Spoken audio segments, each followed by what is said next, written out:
Hey, what's happening? It's Frankie B, and here we are. We're on to the final stage with colors. Ah, it's exciting. It's always exciting when the colors start coming.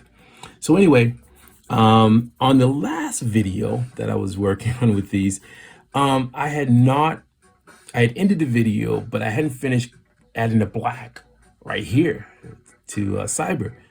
So it's kind of weird. So you see this end where it's kind of like it was unfinished, and that happens, So I had to, after it was all filmed and stuff, I just sort of added the black in.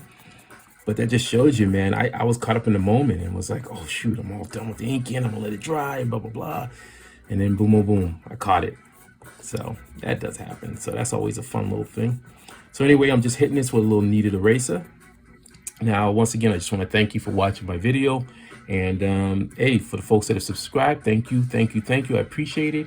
And for those people out there who are just sort of like, just traveling through the good old YouTube channel verse, hey, if you want to see updated stuff of mine, please subscribe. And then also, if you think other people may dig it, share. I love sharing the love. Getting out there and and seeing new things and connecting with different people and such. And please, by all means, leave comments. I like to hear your thoughts and stuff.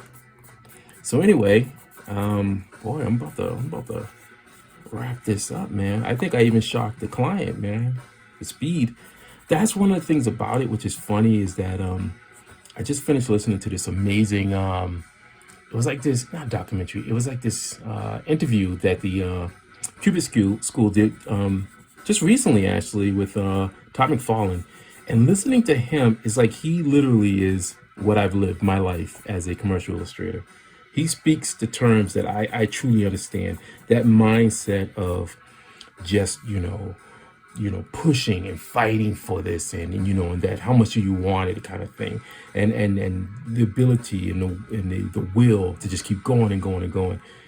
I'm telling you, it's one of the most empowering videos that is on YouTube, where he's just spitting out the truth. And the thing is that you either going to accept the truth or you're not.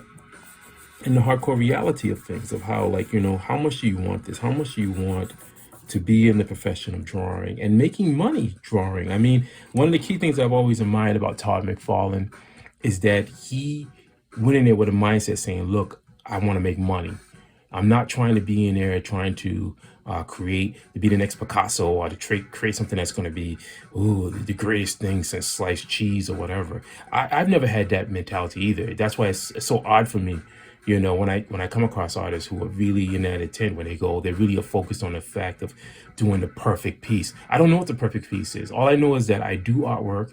I'm at a place in my life where I just look at it, I feel good about it, and then I just go on to the next adventure. Each piece of artwork is just another part of that vast journey, and I want to be paid for it. So when he talks as he does, it really is it's refreshing, because it's the kind of stuff that I truly understand, that I've been living all these years. My teachers spoke about it. I have lived it, endured it, for many years. So it definitely, if you get a chance, it was done by the Cubic School, and definitely a must see. Very, very powerful. Very, very powerful. An hour or so of video. Very enlightening. Making money, making a living doing what you love is not a bad word. You shouldn't be, seeing that as some kind of bad thing. There's always been this whole romanticism of, the starving artist. I've never, ever, ever wanted to be in that kind of place where you're just struggling so bad that, you're begging people to give you stuff. I cringe on that. I have no shame in saying that. I cringe on that. There's no reason. I never wanted anyone to pity me, and that I want you to pay me for the services that I do. If I do a solid job for you, then then there you go. your payment shows your gratitude. And hopefully we can build a work relationship, and we can keep this symbiotic relationship going. But I've never ever wanted anyone to feel pity for me. That's the last thing, or feel sorry for me and that kind of thing. That's always the thing that really bothered me a lot when I would hear stuff like that. And then people would sort of embrace that kind of like, like, oh man, poor woe is me kind of thing. It's like, no, man. No. I work hard. I work hard for what I do.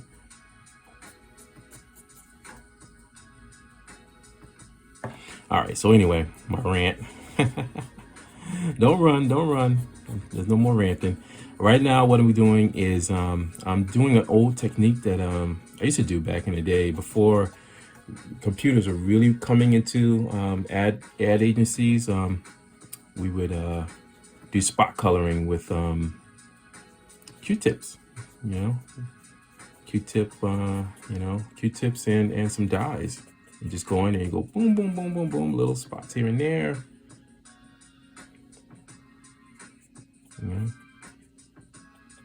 It's funny, like when you look at advertising artwork, when just with those just the little hits of color and stuff, it really is pretty cool, man.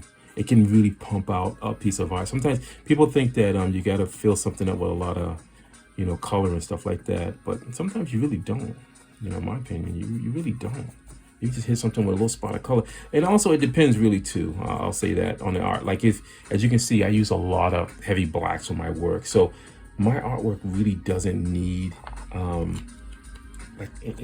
really strong like color. Like if it was more like just line art, then yeah, I'll admit, then to some degree, there would be a need. There would be a need for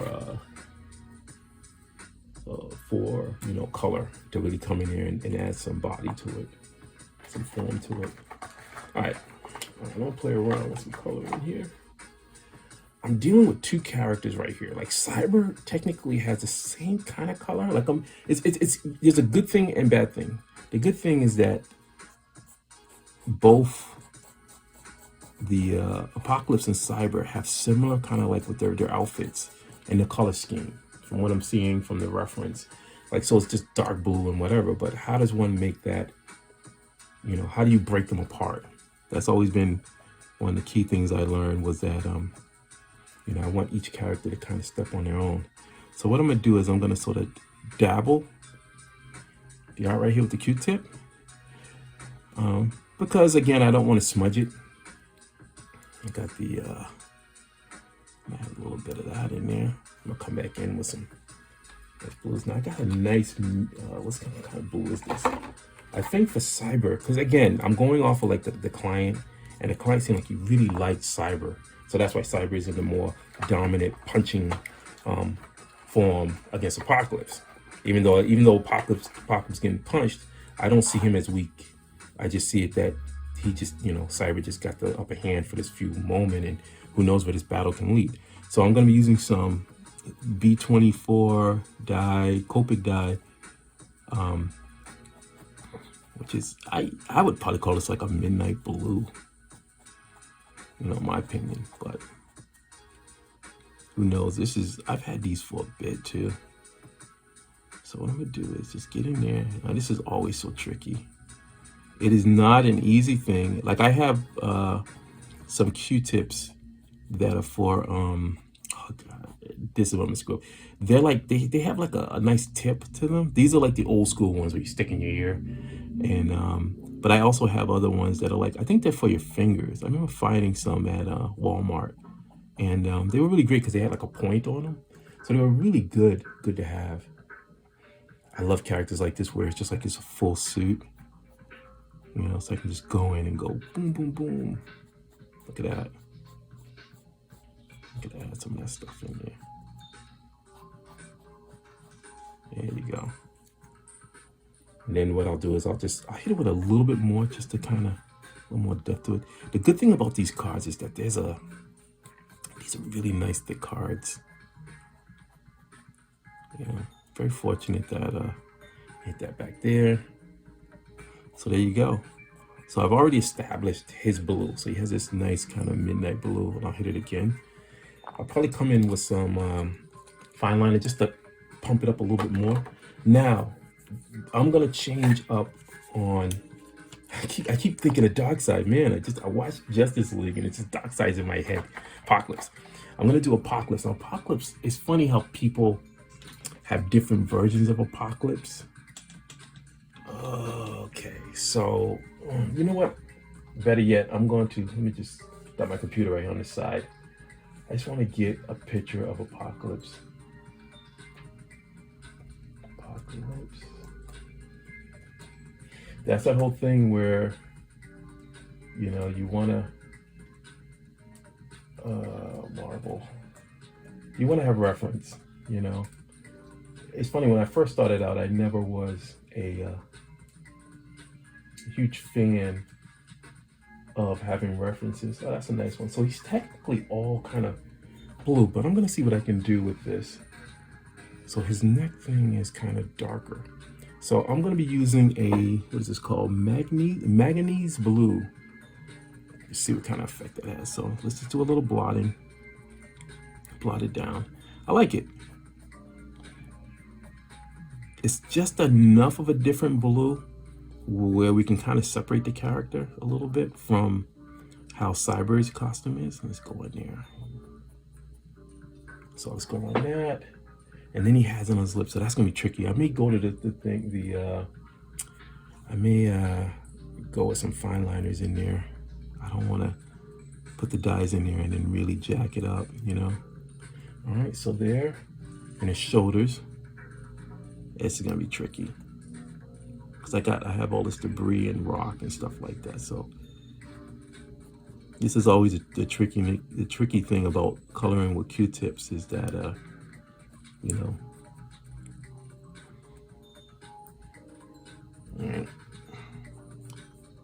I will admit, I'm glad the client kind of had these two characters because they're just simple. It's like a simple kind of color scheme. You just got blue on blue and then maybe some grays. And you come in and hit it with a little blue. Let's see, yeah, it's just straight on blue. All right, hit it with a little bit out here. Now, as you can see, I'm a huge fan. I would say I got more the crumbling effect from John Byrne, where he would draw like, you know, characters punching stuff. As I've said in previous videos, man, I love it. Like George Perez did the same thing too. He would do like these when characters would punch something and it just obliterates it. All right, let's see. So I got PT3 2. All right, so this should be a lighter one. Let me see. I'm trying to see if I have, because I got these all mixed up. It's actually the precision tips. There you go. That's what I was talking about. So as you can see, that has a much more sharper, and I guess it is for the fingernails. So I saw these. I was in Walmart and saw them, and I said, I like these. See that color? See how the difference of that? This is a pale blue. Okay. So, and this is just, I just enjoy working with these. This is a choice matter, you know, instead of me just buying. Like I have some Copics that have, you know, small brushes and stuff, but this comes down to choice. You know, I was just talking with my wife about the fact that there's this whole thing where artists, you know, feel like they have to buy a bunch of different weird supplies and all this crazy stuff. And I'll tell you one thing, I've met a lot of amazing artists who could just draw with like big pens. You know, art is something, it's subjective, and it's something that you yourself, it's your thing, your voice. And the thing is that whatever tools you decide to use, that's up on you, you know. You know, I'm not you know, one of those people that believe that, you know, you got to spend a ton of money to get a little pass on that, get that nice fade. You got to spend so much money to be like, oh man, you know, this is gonna somehow make me, you know, an amazing artist. No, I don't believe that. I don't believe it's gonna somehow make you into some amazing artist. I think that you continuously drawing and practicing You know, that in itself will make you amazing, but based on your own skills. It shouldn't even be driven by the fact of what other people consider, because, you know, taste is subjective. You know, when I draw my work, I'm not focused on the fact of how many people, oh, give me a second, how many people are going to be like, man, you know, wow, I gotta just do art and whatever. I'm in the mindset that you either like it or not. You know, if you don't like it, it's okay. It's not going to be the end of the world for me. I'm not going to be like, oh man, I can't handle this. I just, you know, I just keep doing what I do. I want to go with a little bit more. I'm always so curious with that. Now, see, these are some nice. I got these for Christmas, actually. Let's try to. Oh, see, that's a darker blue. So we do a nice little test around the edges. I like it, but maybe, let's see, I just started it with him. These are those happy little, like, experiments. I've always been a person who I'll just take the chance and just get in there and be like, okay. Okay. He has a gray face. And it's like a warm gray. So let's see what we got.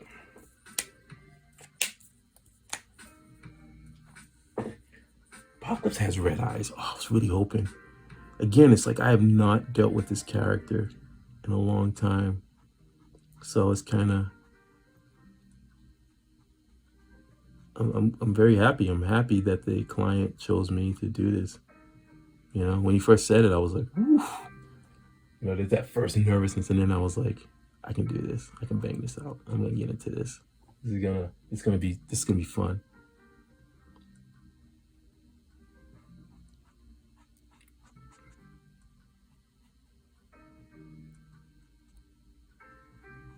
Get in there. So yeah, I still have other Copic. My thing is I always tend to mix things up. I don't, you know, there's not one way to do something. You know, I'm always trying to find a new way or whatever. Play around with stuff. That's one of the things my teachers always kind of stress, that like, don't get bogged down with you know, like, oh man, this is the only way. You lose your mind and stuff. All right, so what I'm gonna do is I'm gonna actually hit his eyes with this nice gel. What kills me about the gel pen is, look, you can see right here, you can see how it highlights really nice, but boy, it's like it doesn't get scanned really good. Like, I'm gonna hit it a little bit in here, just on the edges. It's really tough to work because you gotta dig in there, and it looks good, but you know, it's one of those things that it doesn't get picked up.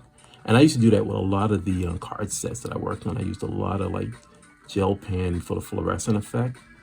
You know, I thought it was pretty cool, and I was having fun with it and stuff. Oh, I think his eyes are just white. This guy's cyber. I better keep his eyes white. I don't want to mess him up. So I'll go back in there. Yeah, see? It looks really cool when you're like actually, you know, filming it and stuff. But it's not, it's like a nightmare. So then I'll go around it. Now this is another effect where you kind of work the red into the black. So it's in his eyes. So you get this nice effect. Yeah, see? Those nice little cool effects. All right, so let's see. What are we doing?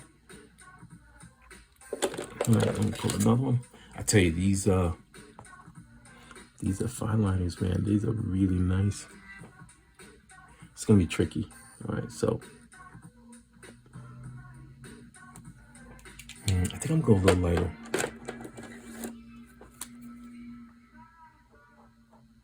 All right, there you go. This one's a little bit lighter.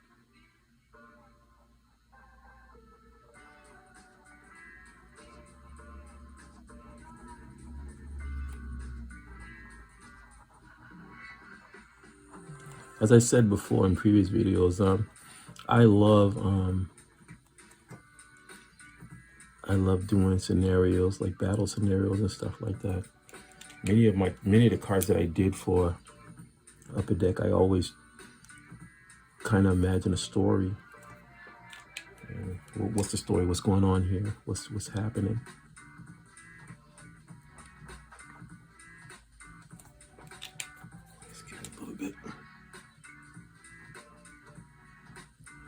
See, these are nice. You can go in and you can touch it up.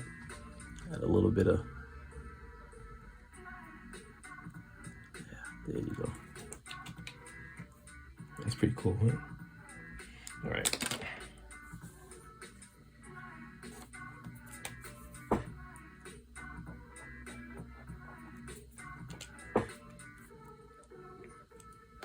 Yeah, these fine liners are really cool. All right, let's see what we got. Some of these jumpers. I want to give them like green eyes, man. This cyber guy.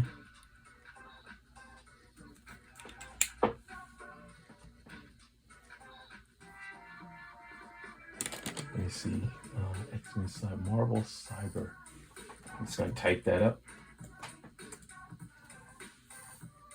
Yeah, he doesn't have any. He does have green eyes there. Let's see.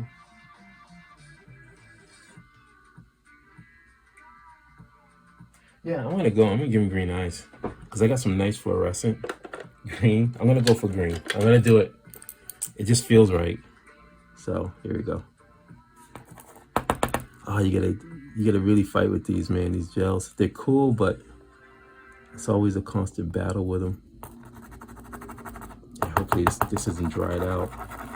Darn it. All right, let's try another one. Fingers crossed. Come on. Yeah.